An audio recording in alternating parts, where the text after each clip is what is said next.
देखते हैं कि लोहे से अगर कोई नई वस्तु लोहे की बनी हुई देखते हैं तो उसका रंग अलग होता है, उसमें विशेष चमक होती है। लेकिन अगर कुछ समय के लिए उसको खुला छोड़ देते हैं तो उसके बाद उस पर आपको कत्थई रंग के यानी भूरे रंग की परत चढ़ जाती है, अर्थात जिसे लोहे का जंग लगना कहते हैं।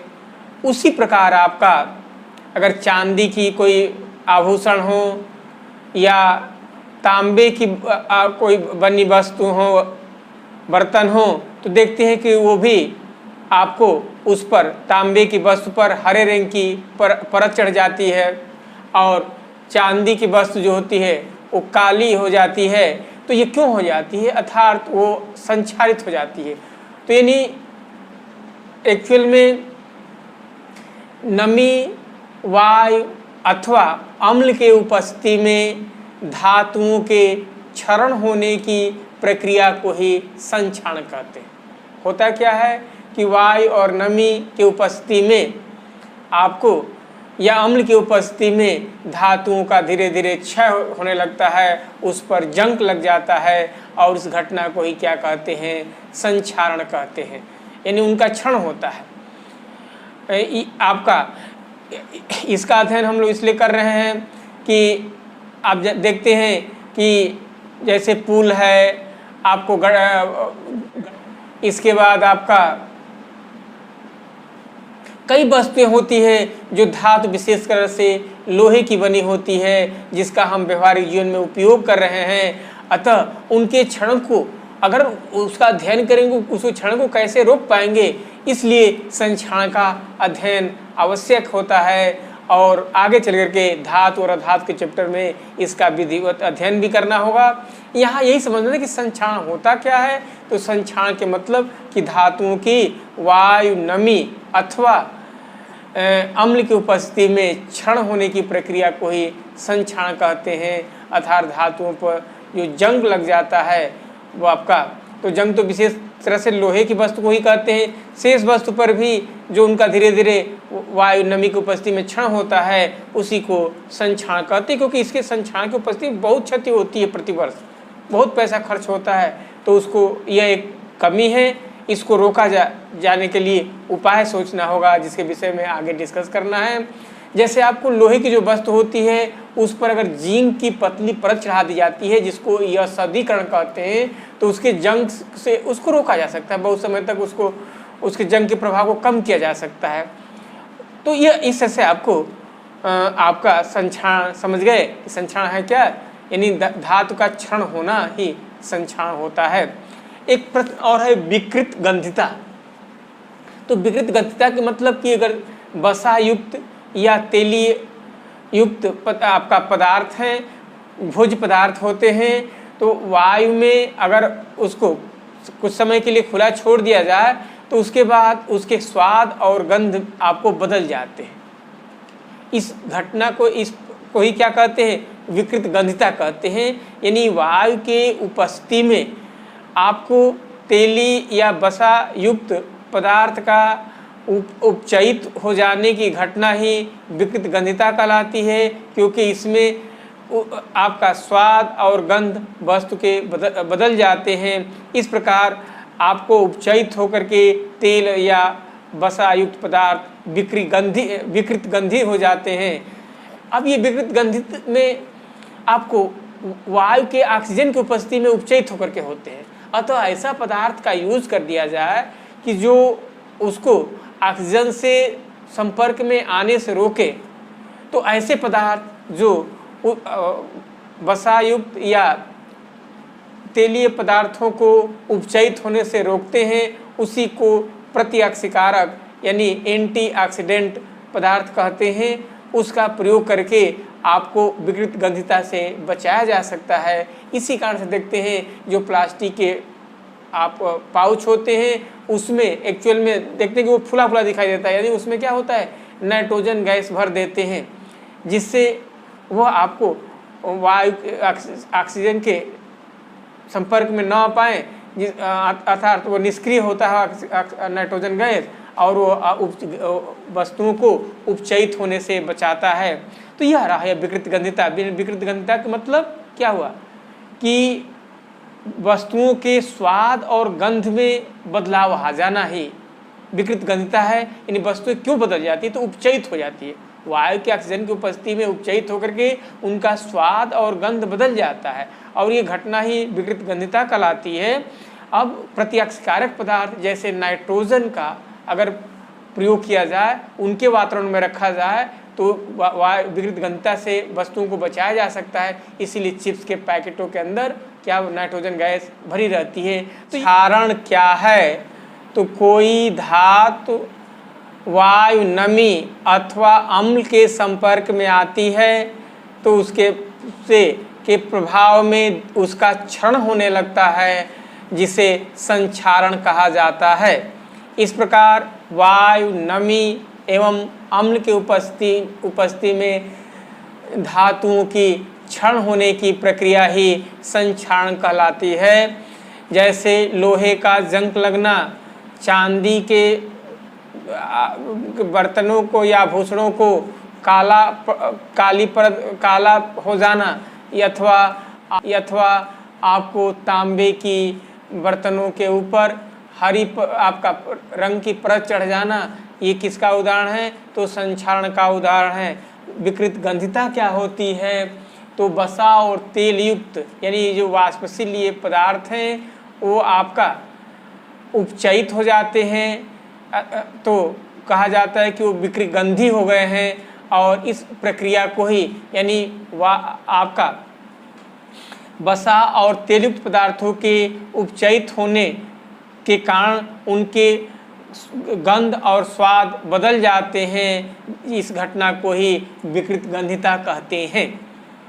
इस विकृत गंधिता को बचाने के लिए ही आपको निष्क्रिय गैसें जैसे नाइट्रोजन का प्रयोग करते हैं, और नाइट्रोजन के वातावरण में जिसको प्रत्यक्षकारक पदार्थ कहते हैं, तो इनके वातावरण में आपको उपचयित होने से ये आपको रोका जा सकता है, अर्थात उनके स्वाद और गंध में परिवर्तन से बचाया जा सकता है। इसीलिए चिप्स इत्यादि को क्या करते हैं, तो आपको प्लास्टिक के पैकेटों में नाइट्रोजन के वायुमंडल में ही आपको उसको पैक कर दिया जाता है, जिससे वो विकृत गंधिता से बच जाए।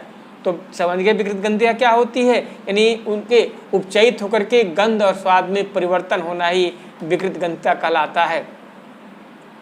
अब अगर इससे प्रश्न को देखा जाए कि तेल और वसा पदार्थ को नाइट्रोजन के से प्रभावित क्यों किया जाता है, क्योंकि बताएंगे कि नाइट्रोजन आपको निष्क्रिय गैस है, और उसकी उपस्थिति में आपको वसा और तेलयुक्त पदार्थ उपचयित होने से रुक जाते हैं, माने उपचयित नहीं हो पाते हैं। इसीलिए आपको नाइट्रोजन युक्त वातावरण में उनका प्रयोग रखा जाता है। लोहे के वस्तुओं पर हम पेंट क्यों लगाते हैं, जवाब होगा कि लोहे की वस्तुओं के संक्षारण अर्थात जंग से बचाने के लिए, जंग को रोकने के लिए ही उस पर पेंट लगाते हैं। यानी लोहे की वस्तुओं पर जिंक की या पेंट लगा देने से, जिंक की पतली पर जिसको यस्दीकरण कहते हैं, या पेंट लगाने से वायु और नमी के संपर्क में सीधे नहीं आ पाते हैं, जिससे क्या होते हैं, वो संक्षरित होने से यानी वो जंग लगने से वो बच जाते हैं। एक प्रश्न दिया है कि एक भूरे रंग की चमकदार तत्व है और वायु की उपस्थिति में वो काली पड़ जाती है, तो यह देखिए कापर का भूरे रंग का चमकदार धातु होती है, और वायु की उपस्थिति में वो कॉपर ऑक्साइड यानी कॉपर ऑक्साइड बना लेती है, जो काली रंग की हो जाती है। इस प्रकार जवाब क्या होगा कि एक्स क्या है, वो कॉपर है, और जो प्राप्त यौगिक है वो कॉपर ऑक्साइड का है।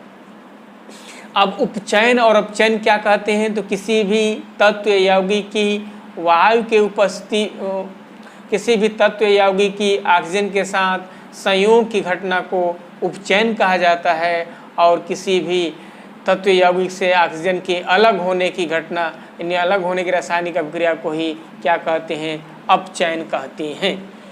अवक्षेपण प्रक्रिया क्या है उसको समझाइए। तो जब दो विलयन के बीच आपस में रासायनिक अभिक्रिया होती है, तो उस अभिक्रिया के फलस्वरूप विलयन में आपको अघुलनशील ठोस पदार्थ अर्थात अवक्षेप प्राप्त होते हैं तो इस घटना को ही क्या कहते हैं, अवक्षेपण की प्रक्रिया कहते हैं। यानी क्या बताए कि जब दो विलयनों के मध्य रासायनिक अभिक्रिया कराते हैं तो रासायनिक अभिक्रिया के फलस्वरूप आपको अघुलनशील ठोस अर्थात अवक्षेप प्राप्त होते हैं, तो यही रासायनिक अभिक्रिया अवक्षेपण कहलाती है। अब जिस प्रकार आपको जैसे बेरियम क्लोराइड है आपका और बेरियम क्लोराइड सल्फ्यूरिक एसिड से अभिक्रिया कराई जाती है, तो इस स्थिति में आपको बेरियम सल्फेट प्राप्त होता है, यानी ये अवक्षेप प्राप्त होता है, प्लस 2HCl ये विलयन के रूप में ही प्राप्त हो जाती है। तो यह प्रक्रिया ही अवक्षेपण की घटना, अवक्षेपण रासायनिक अभिक्रिया का उदाहरण तमाम अभिक्रियाएँ जैसे आपको सोडियम क्लोराइड और सोडियम सल्फेट और बेरियम क्लोराइड की अभिक्रिया से भी बेरियम सल्फेट का अवक्षेप प्राप्त होता है, तो यह अभिक्रिया को ही अवक्षेपण की अभिक्रिया कहते हैं। अब सिल्वर के शोधन में सिल्वर नाइट्रेट के विलयन से सिल्वर प्राप्त करने के लिए कॉपर धातु द्वारा विस्थापन किया जाता है। इस प्रक्रिया के लिए अभिक्रिया लिखिए। देखिए कोई भी रासायनिक अभिक्रिया तभी होती है आपका विस्थापन की अभिक्रिया कि जब उस तत्व के यौगिक से अधिक सक्रिय धातु से जब अभिक्रिया करा दी जाती है तो वह तत्व यौगिक से उस तत्व को विस्थापित कर देता है। इसी अभिक्रिया को विस्थापन की रासायनिक अभिक्रिया कहते हैं। तो सिल्वर नाइट्रेट अगर रासायनिक आपका जो सिल्वर नाइट्रेट होता है, यह सिल्वर नाइट्रेट यानी सिल्वर धातु जो होती है कॉपर से कम क्रियाशील धातु है, और इसी कारण से सिल्वर नाइट्रेट के विलयन में जब कॉपर के मिलाते हैं तो आपको कॉपर नाइट्रेट प्राप्त हो जाएगा और इसके साथ आपको Ag आपको अलग हो जाएगी। तो यह आपको रासायनिक समीकरण इसका है कि 2AgNO3 प्लस CuNO3 का होल ट्वाइस प्लस 2Ag, इस तरह से आपको ये रासायनिक समीकरण के रूप में। अब विस्थापन और द्विविस्थापन रासायनिक अभिक्रिया में क्या अंतर है, तो देखिए यह जैसे लिखे AgNO3 प्लस Cu, तो यहाँ Ag को हटा करके आपको Cu आ गया, तो ये तो एग्जाम्पल विस्थापन अभिक्रिया का हो गया, जिसमें किसी भी यौगिक में कोई परमाणु या परमाणुओं के समूह को विस्थापित करके आ जाता है तो वह अभिक्रिया विस्थापन कहलाती है। लेकिन जिसमें आपको परस्पर आयनों या परमाणुओं का अदला बदली हो जाता है, इन दो ऐसे यौगिक भाग लेते हैं जिसमें परमाणुओं या अणुओं की अदला बदली होती है, तो उसी को क्या कहते हैं, उसी को द्विविस्थापन अभिक्रिया कहते हैं। जैसे अब इसके पहले जो एग्जाम्पल ये थे BaCl2 प्लस H2SO4, यहाँ BaSO4 प्लस 2HCl, तो क्या देख रहे हैं, इसका घटक इसके साथ है, इसका घटक इसके साथ चला गया, तो अदला बदली हो रहा है आयनों का, इसलिए यह एग्जाम्पल द्विविस्थापन का हुआ और इस एक इसका हुआ आपको विस्थापन अभिक्रिया का एग्जाम्पल हुआ। तो ऐसे करके उन वियोजन अभिक्रियाओं का एक एग्जाम्पल दीजिए जिसमें ऊष्मा, प्रकाश और विद्युत के रूप में ऊर्जा आपको प्रदान होती है। यानी सबका एग्जाम्पल देना है, एक में ऊष्मा हो, किसी के लिए प्रकाश की आवश्यकता होती है और किसी के लिए वैद्युत के रूप में ऊर्जा प्रदान की जाती है। तो इन तीनों का एक एक उदाहरण देना है। अब वैद्युत धारा के जैसे आपको एग्जाम्पल देना है किसका, आपका वियोजन जिसमें ऊष्मा की आवश्यकता हो, जिसमें प्रकाश की आवश्यकता हो, जिसमें वैद्युत की आवश्यकता हो, इन तीन का एग्जाम्पल देना। तो जैसे आपको यानी जिसको ऊष्मा की अभिक्रिया, ऊष्मा की उपस्थिति में जो अभिक्रिया संपन्न होती है, जिसको ऊष्मा आपका शोषी अभिक्रिया भी कहते हैं, जैसे आपको NH4Cl है, जब उसको गर्म करते हैं तब यह NH3 प्लस HCl में वियोजित हो जाता है, तो यह किसका एग्जाम्पल है, इसके लिए ऊष्मा की आवश्यकता होती है और ऊष्मा के प्रभाव में ही आपको यह, उसी प्रकार आपको इम्पॉर्टेंट जैसे कैल्शियम कार्बोनेट है, जब इसको हीट करते हैं, गर्म करते हैं, तो यह CaO प्लस CO2 में वियोजित हो जाता है। ये एक एग्जाम्पल हुआ ऊष्मा की आवश्यकता के लिए। उसी प्रकार आपका जल है, और जल का जब वैद्युत अपघटन करते हैं, जब वैद्युत धारा उसमें प्रवाहित की जाती है, तो वैद्युत धारा प्रवाहित करते हैं तो यह हाइड्रोजन और ऑक्सीजन में वियोजित हो जाता है। तो यह आपको ये वैद्युत धारा किसके लिए आवश्यकता हुई। उसी प्रकार आपको AgCl है या AgBr को ले लें, ये इम्पॉर्टेंट है। तो AgBr को जब आपको प्रकाश इस पर डालते हैं तो यह अलग हो जाता है, Ag और ब्रोमीन अलग हो जाता है। इसलिए इसको इम्पॉर्टेंट कहें कि पहले जो श्वेत श्याम फोटो बनते थे उसमें इसी अभिक्रिया का प्रयोग किया जाता था, इसलिए यह एक महत्वपूर्ण इम्पॉर्टेंट अभिक्रिया हुई। तो ये 3 ऐसे एग्जाम्पल दिया गया। इसके लिए ऊष्मा की आवश्यकता होती है, इसके लिए वैद्युत की आवश्यकता होती है, इसके लिए प्रकाश की आवश्यकता होती है। जवाब दिया गया है कि जो वियोजन अभिक्रिया और संयोजन अभिक्रिया विपरीत को कहा जाता है। तो वियोजन अभिक्रिया वह अभिक्रिया होती है जिसमें कोई यौगिक 2 या 2 से अधिक भागों में टूट जाता है, तो अभिक्रिया को वियोजन कहते हैं। और संयोजन में क्या होता है, जब 2 यौगिक या कोई यौगिक तत्व के साथ अभिक्रिया करके केवल एकल उत्पाद प्राप्त होता है तो संयोजन कहलाएगी। और वियोजन में एकल अभिकारक 2 या 2 से अधिक भागों में टूट जाता है, तो ये जस्ट आपको विपरीत अभिक्रिया है। जैसे अभी एग्जाम्पल ये थे NH4Cl, गर्म करते हैं तो NH3 प्लस Cl में टूट रहा है, तो ये क्या है, वियोजन हो रहा है। और संयोजन जैसे आपका अभिक्रिया दिया जाए कि C2 plus H2 plus I2 2HI, तो ये मिलकर के एक ही यौगिक बना रहे हैं, तो ये संयोजन हुआ। और ये किसका हुआ, ये वियोजन है आपका। श्वसन को ऊष्माक्षेपी अभिक्रिया, क्योंकि इसका विधिवत बताएं वहाँ, तो वहीं से देख लीजिए। श्वसन आपको पीछे ऑडियो वीडियो दिया गया है उसमें कि श्वसन को ऊष्माक्षेपी अभिक्रिया क्यों कहते हैं। ऊष्माक्षेपी या उसमें शोषी अभिक्रिया का क्या अर्थ है इसको भी बताया गया है डिटेल में, तो वहाँ से आप उसको दोहराने का प्रयास करिए जो चीज़ बता दिया गया है।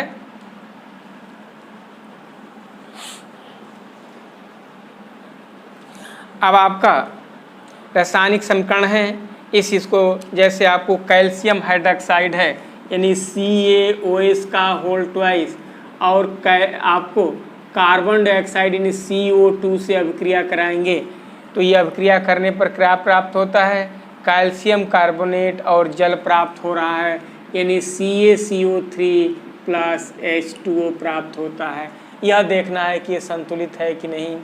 कैल्शियम तो देख रहे हैं संतुलित है, कार्बन डाइऑक्साइड एक ऑक्सीजन आया तो ये भी संतुलित हो गया और जल भी संतुलित है, तो यह आप तो संतुलित ही है। अब ये चूँकि जल में एक्वस होता है तो एक्यू लिख देंगे, यह आपको उसमें गैस जल में ही मिलाते हैं तो ये भी जल में एक्वस में जल में ही डालते हैं, यह अवक्षेप ही प्राप्त होता है और ये आपको लिक्विड स्टेट में ये जल होता है।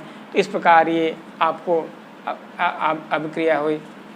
उसके बाद दूसरा दिया गया है कि जिंक प्लस सिल्वर नाइट्रेट यानी Zn प्लस AgNO3 इसकी अभिक्रिया होती है, तो क्या होगा, जिंक को प्रतिस्थापित कर देगा, तो यहाँ से जिंक नाइट्रेट, लेकिन संयोजकता के आधार पर इसका सूत्र ऐसे हो जाएगा और प्लस Ag, इसको जब संतुलित कर दिए यहाँ 2 से गुणा करना होगा तो यहाँ पर भी आप 2 कर दीजिए। अब ये संतुलित हो गया, यानी Zn plus 2AgNO3 zinc nitrate plus Ag, ऐसे करके आपको संतुलित समीकरण प्राप्त हो गया। इसके बाद तीसरा दिया गया है आपको एल्युमिनियम दिया गया है और प्लस कॉपर क्लोराइड CuCl2 बन क्या रहा है, एल्युमिनियम क्लोराइड AlCl3 और प्लस कॉपर वहाँ से अलग हो जा रहा है। देखो अब ये संतुलित करेंगे, संतुलित करने के लिए इस स्थिति में तो देखिए संतुलित तभी होगा कि यहाँ जब 2 से गुणा कर दें और यहाँ आपको 3 से कर दें, अब ये तब ये संतुलित हुआ क्योंकि यहाँ 6 हो गए और यहाँ आप कॉपर के यहाँ 3 से कर देंगे तो ये बैलेंस समीकरण हो गया आपको। तो संतुलित समीकरण लिखना ही, गुणा कैसे करेंगे उसको रफली करना होगा आप लोग को। इसी प्रकार दिया है barium chloride plus potassium sulphate, ये तो शायद अभी लिखे थे, barium chloride plus potassium sulphate K2SO4 बन क्या रहा है बेरियम सल्फेट और प्लस 2KCl। ऐसे करके आपको, तो यह आपको संतुलित ही रासायनिक समीकरण है। तो इस प्रकार ये 7वां समीकरण था आपको जो संतुलित ही रासायनिक समीकरण है। अब 8वें क्वेश्चन को भी रिपीट कर लिया जाए तो पोटेशियम ब्रोमाइड यानी आपको KBr और प्लस बेरियम आयोडाइड यानी BaI2 और बन क्या रहा है आपका पोटेशियम आयोडाइड यानी Ki और प्लस बेरियम ब्रोमाइड, ये आपको प्राप्त हो रहा है। अब इसको संतुलित करना है तो देखिए इसमें बेरियम पोटेशियम ब्रोमाइड और यहाँ बेरियम आयोडाइड है। जब इसको संतुलित करने के लिए यहाँ 2 से गुणा कर दीजिए, 2 से करेंगे तब आपको यहाँ भी 2 से करना होगा। अब आपको संतुलित हो गए, ये बैलेंस हो गए। हाँ, ये किस प्रकार की अभिक्रिया है ये भी बताना है। तो यहाँ क्या है अदला बदली हो रहा है, यहाँ देख रहे हैं कि इधर से इधर, इधर से, तो ये क्या हुआ आपका द्विविस्थापन अभिक्रिया है। तो द्विविस्थापन अभिक्रिया का एग्जाम्पल है ये। दूसरा आपको जिंक कार्बोनेट है और किसके साथ अभिक्रिया हो रही है, ये जिंक कार्बोनेट ही को दिखा रहा है। तो इसको हीट करेंगे तो zinc oxide ZnO plus CO2, इस तरह से ये आपको बेइज्जत हो गई। अब ये क्या है, एक ही यौगिक टूट रहा है, इसके मतलब क्या है, यह वियोजन यानी एक्चुअल में अपघटन का एग्जाम्पल है ये, अपघटन रासायनिक अभिक्रिया का। उसी प्रकार हाइड्रोजन है और क्लोरीन है, अभिक्रिया करके हाइड्रोजन क्लोराइड बना रही है।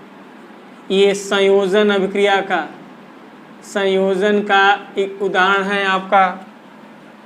और मैग्नीशियम है और हाइड्रोक्लोरिक अम्ल से यानी HCl से अभिक्रिया कर रही है और बन क्या रहा है मैग्नीशियम क्लोराइड और प्लस हाइड्रोजन गैस। यहाँ 2 से मल्टीपल कर दिए, भी बैलेंस हो गया। तो ये आपको 8वां क्वेश्चन था। इस प्रकार आपको पहला चैप्टर के जितने भी प्रश्न हैं सबको भी रिवाइज कर दिया गया है।